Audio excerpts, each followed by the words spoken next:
Hey, it's Reverend Stephanie Denise, and I just wanted to come to you and say hello. Some of you I know, and some of you I don't know yet, and I'm looking forward to meeting you. But I really wanted to talk about how do we get through the transitions of life? How do we get through the transitions of life? They are on their way. If they're not here yet for you, they're on their way. You know, once we enter into that 50 plus club, if we have children, we're dealing with our children who are adulting, young adulting.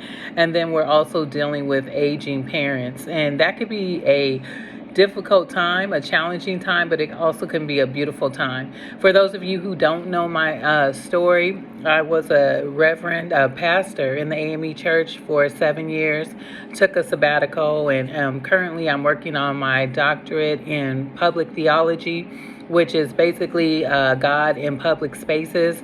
I've been a teacher for more than 30 years.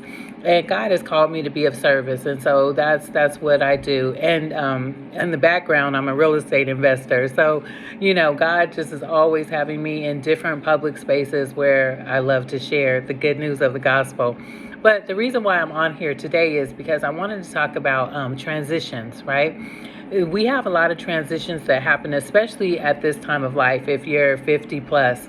One of the things that has happened to me within these last 2 years, my father was sick. He had lung cancer, and he went into what we thought was remission. He had lost all of his hair, gone through treatments, and then his hair grew back, and he was doing really good, seemed strong, seemed healthy. And then all of a sudden he had a massive blood clot, and he died instantly. And we were not prepared for that because we were celebrating that, you know, he had come through and he was doing so well. And so that was tragic. But before that, our twins graduated from high school, and I would say that was one of the happiest days of my life. One of the happiest days. And, you know, at their graduation, I shouted, and, you know, people were looking around, and I had one back to back, right? So I was shouting and thanking God for the great joy of that.